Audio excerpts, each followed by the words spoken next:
ಭವಿಷ್ಯ ಜ್ಯೋತಿ YouTube channel ವತಿಯಿಂದ ತಮ್ಮೆಲ್ಲರಿಗೂ ನಮಸ್ಕಾರಗಳು. ನೀವು ನಮ್ಮ ಚಾನಲ್ಗೆ ಫಸ್ಟ್ ಟೈಮ್ ಬಂದಿದ್ದರೆ ಸಬ್ಸ್ಕ್ರೈಬ್ ಮಾಡಿ, ಹಾಗೆ ಬೆಲ್ ಬಟನ್ನ ಪ್ರೆಸ್ ಮಾಡಿ. ಹಾಗೂ ಕರ್ಕಾಟಕ ರಾಶಿಯವರ 2026ನೇ ಜಾತಕ ಫಲ ಹೇಗಿದೆ ಎಂದು ತಿಳಿದುಕೊಳ್ಳಿ. 2026ನೇ ಕರ್ಕಾಟಕ ರಾಶಿ ಭವಿಷ್ಯವು ನಿಮಗೆ ಸಾಮರಸ್ಯ ಸಾಧನೆ ಮತ್ತು ಆತ್ಮವಿಶ್ವಾಸದ ವರ್ಷವಾಗಿರಲಿದೆ. ಈ ವರ್ಷ ನಿಮ್ಮ ಕುಟುಂಬ ಜೀವನ ಸುಧಾರಿಸುವುದರ ಜೊತೆಗೆ ವೈಯಕ್ತಿಕ ಆತ್ಮವಿಶ್ವಾಸ ಹೆಚ್ಚಾಗುತ್ತದೆ. 2026ರಲ್ಲಿ ಕರ್ಕಾಟಕ ರಾಶಿಯವರ ಆರೋಗ್ಯದ ಬಗ್ಗೆ ನೋಡುವುದಾದರೆ 2026 ಸರಾಸರಿಗಿಂತ ಉತ್ತಮವಾಗಿರುತ್ತದೆ. ನಿಮ್ಮ ಲಗ್ನ ಅಥವಾ ಚಂದ್ರನ ಮೇಲೆ ಯಾವುದೇ ಪ್ರಬಲ ನಕಾರಾತ್ಮಕ ಗ್ರಹಗಳ ಪ್ರಭಾವ ಇರುವುದಿಲ್ಲ. ಇದು ಉತ್ತಮ ಆರೋಗ್ಯಕ್ಕೆ ಸಹಕಾರಿ ಎಂದು ತಿಳಿಯಬಹುದು. ಕರ್ಕಾಟಕ ರಾಶಿ ಭವಿಷ್ಯ 2026 ಎಂಬ ಈ ವಿಶೇಷ ಲೇಖನವು ಕರ್ಕಾಟಕ ರಾಶಿಯವರಿಗೆ ವಿಶೇಷವಾಗಿ 2026ರ ವಿವರವಾದ ಭವಿಷ್ಯವನ್ನು ತಿಳಿಸುತ್ತದೆ. ಈ ಜಾತಕದ ಸಹಾಯದಿಂದ ನಿಮ್ಮ ಜೀವನದ ವಿವಿಧ ಅಂಶಗಳ ಸ್ಥಿತಿಯನ್ನು ನೀವು ಅರ್ಥ ಮಾಡಿಕೊಳ್ಳಲು ಸಾಧ್ಯವಾಗುತ್ತದೆ. 2026 ವೃತ್ತಿ ಜೀವನದಲ್ಲಿ ಸ್ಥಿರವಾದ ಪ್ರಗತಿ ಮತ್ತು ಬಲವಾದ ಆರ್ಥಿಕ ಬೆಳವಣಿಗೆಯನ್ನು ಕಾಣಬಹುದು. ವರ್ಷದ ಅಂತ್ಯದ ವೇಳೆಗೆ ನಿಮ್ಮ ಆರ್ಥಿಕ ಪರಿಸ್ಥಿತಿ ಮತ್ತಷ್ಟು ಬಲಗೊಳ್ಳುವ ಸಾಧ್ಯತೆ ಇದೆ.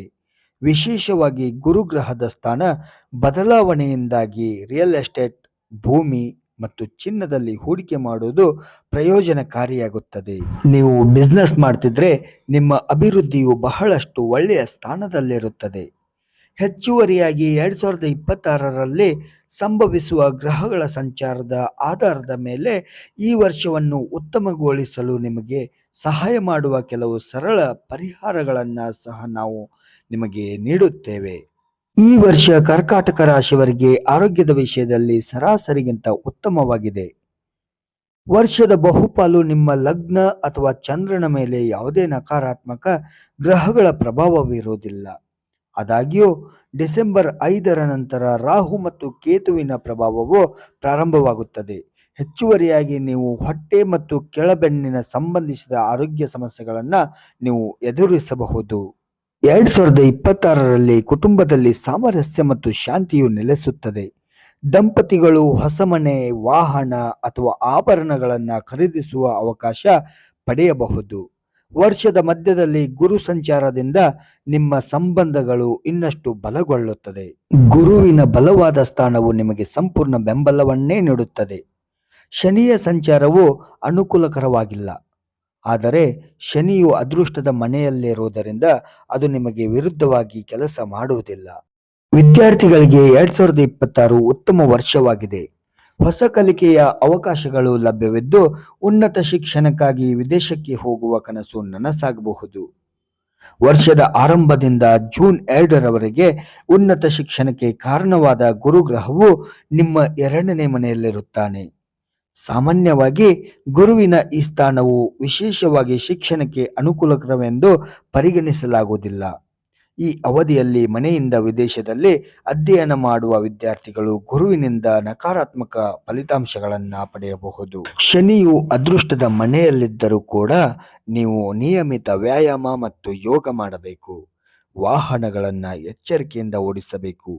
ಡಿಸೆಂಬರ್ 5ರ ನಂತರ ರಾಹು ಮತ್ತು ಕೇತುವಿನ ಪ್ರಭಾವದಿಂದ ನೀವು ನಿಮ್ಮ ಆರೋಗ್ಯದ ಯಾವುದೇ ರೀತಿಯ ನಿರ್ಲಕ್ಷ್ಯವನ್ನು ತಪ್ಪಿಸಿ. ಒಟ್ಟಾರೆಯಾಗಿ ಗ್ರಹಗಳ ಸಂಚಾರದ ಆಧಾರದ ಮೇಲೆ 2026 ಆರೋಗ್ಯದ ಕ್ಷೇತ್ರದಲ್ಲಿ ಸರಾಸರಿಯಿಂದ ಉತ್ತಮವಾಗಿದೆ. ಹಿಂದಿನ ವರ್ಷಕ್ಕೆ ಹೋಲಿಸಿದರೆ ಈ ವರ್ಷ ವ್ಯವಹಾರಕ್ಕೆ ಉತ್ತಮವಾಗಿದೆ. ನಿಮ್ಮ 7ನೇ ಮನೆಯಲ್ಲಿ ಅಧಿಪತಿ ಶನಿಯು ಅದೃಷ್ಟದ ಮನೆಯಲ್ಲಿ ವಾಸಿಸುತ್ತಾನೆ. ಇದು ಅಡೆತಡೆಗಳು ಇದ್ದರೂ ನೀವು ನಿರಂತರ ಕಠಿಣ ಪರಿಶ್ರಮದ ಮೂಲಕ ಯಶಸ್ಸನ್ನು ಸಾಧಿಸುತ್ತೀರಿ. ಶನಿಯು ಗುರುವಿನ ನಕ್ಷತ್ರದಲ್ಲಿರುತ್ತಾನೆ. ಈ ಸಮಯದಲ್ಲಿ ಉತ್ತಮ ಫಲಿತಾಂಶಕ್ಕಾಗಿ ನೀವು ಹೆಚ್ಚುವರಿ ಪ್ರಯತ್ನವನ್ನು ಮಾಡಬೇಕಾಗಬಹುದು. ಜನವರಿ 20ರಿಂದ ಮೇ 17ರವರೆಗೆ ಶನಿಯು ತನ್ನದೇ ಆದ ನಕ್ಷತ್ರದಲ್ಲಿರುತ್ತಾನೆ. ಈ ಹಂತದಲ್ಲಿ ನೀವು ಇನ್ನಷ್ಟು ಶ್ರಮಿಸಬೇಕಾಗಬಹುದು, ಆದರೆ ಫಲಿತಾಂಶಗಳು ನಿಮ್ಮ ಪ್ರಯತ್ನಗಳಿಗೆ ಹೊಂದಿಕೆಯಾಗುವುದಿಲ್ಲ. ಬುಧ ಗ್ರಹವು ದುರ್ಬಲಗೊಂಡು ನಿಮ್ಮ 9ನೇ ಮನೆಯಲ್ಲಿ ಶನಿಯೊಂದಿಗೆ ಇರುತ್ತದೆ. ಆದ್ದರಿಂದ ಈ ಸಮಯದಲ್ಲಿ ಯಾವುದೇ ಸಣ್ಣ ಮತ್ತು ದೊಡ್ಡ ಹೂಡಿಕೆಗಳನ್ನು ಮಾಡದೇ ಇರುವುದು ಒಳ್ಳೆಯದು.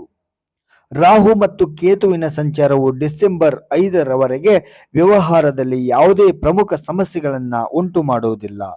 ಒಟ್ಟು ವ್ಯವಹಾರದ ವೃತ್ತಿ ಕೋನದಿಂದ 2026 ಸರಾಸರಿಯಾಗಿರುತ್ತದೆ. ಸ್ಥಿರವಾದ ಯಶಸ್ಸನ್ನು ಸಾಧಿಸಲು ಎಚ್ಚರಿಕೆಯ ಯೋಜನೆ ಅತ್ಯಗತ್ಯ. ಕರ್ಕಾಟಕ ರಾಶಿಯವರ ಪ್ರೇಮ ಜೀವನದ ಕಡೆಗೆ ಬಂದರೆ ವರ್ಷವಿಡೀ ಅನುಕೂಲಕರವಾಗಿರುತ್ತದೆ. ನಿಮ್ಮ 5ನೇ ಮನೆಯ ಅಧಿಪತಿಯು ಗುರುವು ವರ್ಷದ ಆರಂಭದಿಂದ ಜೂನ್ 7, 2026ರವರೆಗೆ 11ನೇ ಮನೆಯಲ್ಲಿ ನೆಲೆಸುತ್ತಾನೆ. ಈ ಸ್ಥಾನದಿಂದ ಗುರುವು 2ನೇ ಮನೆಯನ್ನು ನೋಡುತ್ತಾನೆ. ಇದನ್ನು ಬಹಳ ಶುಭ ಸಂಯೋಜನೆ ಎಂದು ಪರಿಗಣಿಸಲಾಗುತ್ತದೆ.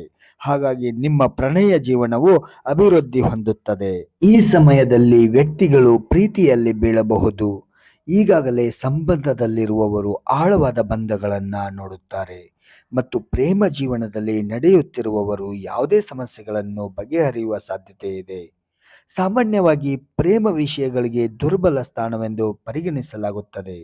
ಪ್ರೀತಿ ಮತ್ತು ಪ್ರಣಯ ವಿಷಯಗಳಲ್ಲಿ ಸಂತೋಷ ತರಲು ನೆರವಾಗುತ್ತದೆ.